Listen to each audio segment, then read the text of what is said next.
Celebrating 50 years. Majestic Jewelers. രാജ്യത്തിന്റെ ദേശീയ പൈതൃകത്തെ മതത്തിന്റെ കണ്ണിലൂടെ കാണരുതെന്ന് doctor Abdussamad Samadani M P പറഞ്ഞു.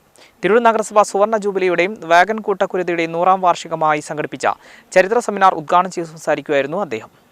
രാജ്യത്തിന്റെ ദേശീയ പൈതൃകത്തെ മതത്തിന്റെ കണ്ണിലൂടെ കാണരുതെന്ന് doctor Abdussamad Samadani M P പറഞ്ഞു. ധീരന്മാരോട് നേരിട്ട് പോരാടിയ ചരിത്രം സാമ്രാജ്യത്വവാദികൾക്കില്ല. ചതിയിലൂടെ മാത്രമേ അവർ ധീരന്മാരെ നേരിട്ടിട്ടുള്ളൂവെന്നും തിരൂർ നഗരസഭ സുവർണ ജൂബിലിയുടെയും വാഗൻ കൂട്ടക്കുരുതിയുടെയും 100ാം വാർഷിക ഭാഗമായി തിരൂർ നഗരസഭ നടത്തിയ ചരിത്ര സെമിനാർ ഉദ്ഘാടനം ചെയ്ത് സംസാരിക്കവേ അദ്ദേഹം പറഞ്ഞു. ഇന്ന് പഠിപ്പ് സിലബസ് എന്നൊക്കെ പറഞ്ഞാൽ നാടിൻ്റെ കാര്യം സമൂഹത്തിൻ്റെ കാര്യമൊക്കെ ഏറെക്കുറെ ചോർന്നുപോയി. വേറൊരു ഏർപ്പാടായി മാറുന്ന കാലത്ത് ഈ നാടെങ്ങനെ രൂപപ്പെട്ടു, തിരൂരെങ്ങനെ രൂപപ്പെട്ടു, കോരങ്ങത്ത് മൈതാനിയുടെ കോരിത്തരിപ്പ് എന്താണ്, കോരങ്ങത്ത് ഖബർസ്ഥാൻ്റെ അടുക്കലൂടെ പോകുമ്പോഴുള്ള കോരിത്തരിപ്പ് എന്താണ്, എന്താണ് ഈ വാഗൺ മാതൃകയിൽ ഉണ്ടാക്കിയിട്ടുള്ള ടൗൺ ഹാള്? ഇതുപോലെ കൗതുക വസ്തുവാണോ? ഇതുപോലെ ടൂറിസ്റ്റുകൾക്ക് വേണ്ടി ഉണ്ടാക്കിയതാണോ?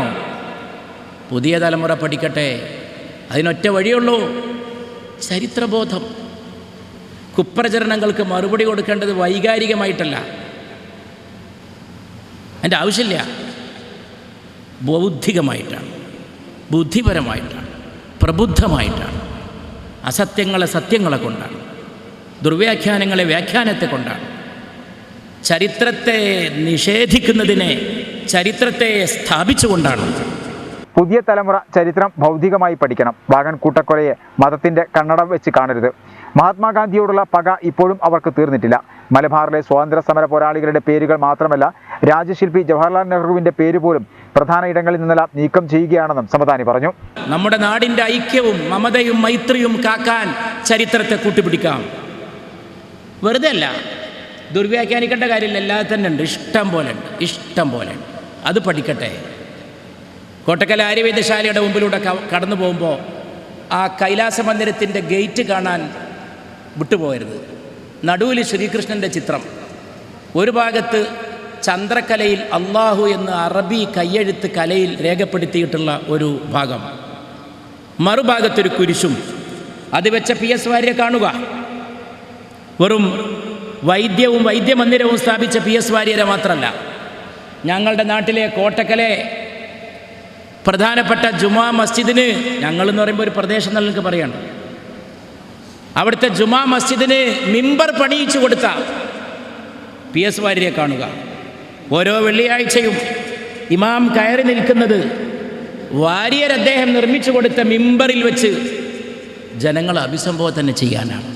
ഇതാണ് ഇന്ത്യ, നിലനിൽക്കുന്ന ഇന്ത്യ, നിലനിർത്തേണ്ട ഇന്ത്യ, മതേതര ഹൃദയത്തെ ഒരു കാലത്തും കൈയൊഴിക്കാത്ത ഗാന്ധിയുടെ ഇന്ത്യ, ആ ശോഭിക്കുന്ന ഇന്ത്യ, ആ ഇന്ത്യയെ നിലനിർത്താൻ ഉള്ള പരിശ്രമത്തിൽ വൈജ്ഞാനികമായ പങ്ക് വഹിക്കാൻ എല്ലാവർക്കും സാധിക്കട്ടെ. തിരൂർ നഗരസഭാ ചെയർപേഴ്സൺ AP നസീം അധ്യക്ഷത വഹിച്ചു. കാലിക്കറ്റ് സർവകലാശാല ചരിത്ര വിഭാഗം തലവൻ പ്രൊഫസർ P ശിവദാസൻ മുഖ്യപ്രഭാഷണം നടത്തി. T സുരേന്ദ്രൻ, അജിത് കോളാടി, ഉസ്മാൻ താമരത്ത് തുടങ്ങിയവർ പ്രഭാഷണം നടത്തി. ചരിത്രത്തിനെ സത്യസന്ധമായിട്ട് പഠിക്കാൻ നമ്മൾ വ്യാപൃതരാകണം. കുട്ടികളെ, വളർന്നു വരുന്ന ലോകം നിങ്ങൾക്ക് വേണ്ടിയിട്ട് കാത്തിരിക്കുകയാണ്. വിഭാഗീയതയുടെ ലോകത്തിലല്ല നിങ്ങൾ ജീവിക്കേണ്ടത്, ഐക്യബുദ്ധിയുടെ ലോകത്തിലാണ്, ഭേദബുദ്ധിയുടെ ലോകത്തിലല്ല. ആ ഐക്യത്തിനെ കൂട്ടുപിടിച്ചുകൊണ്ട് നിങ്ങൾ വളരുമ്പോൾ നിങ്ങളിലുള്ള മനുഷ്യനെ തിരിച്ചറിയുക. വലിയങ്ങുന്ന താമദ് ഗാജിയും നാരായണ മേനോനും അലി മുസ്ലിയാരും അങ്ങനെയുള്ള യുഗപുരുഷന്മാര് ഈ രാജ്യത്തിന് വേണ്ടി പോരാട്ടം നടത്തി. ഒരു ശുദ്ധ ബ്രാഹ്മണനായ ബ്രഹ്മദത്തൻ നമ്പൂതിരിപ്പാട് കുതിരവണ്ടിയിൽ കെട്ടിവലിച്ച് ചെറുപ്പുളശ്ശേരിയിൽ നിന്ന് ഒറ്റപ്പാലം വരെ റോട്ടിലൂടെ അദ്ദേഹത്തിനെ വലിച്ചിഴച്ചിട്ടും അദ്ദേഹം പതറിയില്ല, തളർന്നില്ല. അതാണ് രാജ്യസ്നേഹം, അല്ലാതെ സംഘപരിവാർ തരുന്ന സർട്ടിഫിക്കറ്റിന്റെ പേരല്ല രാജ്യസ്നേഹം. Vice chairman P Ramankutty, standing committee ചെയർമാൻമാരായ KK സലാം മാസ്റ്റർ തുടങ്ങിയവർ സംസാരിച്ചു. തുടർന്ന് ആദരവ് പരിപാടി AP അനിൽകുമാർ MLA ഉദ്ഘാടനം ചെയ്തു. നഗരസഭ രൂപീകൃതമായതു മുതലുള്ള ജീവിച്ചിരിപ്പുള്ള 100ലധികം ജനപ്രതിനിധികളെയാണ് ആദരിച്ചത്.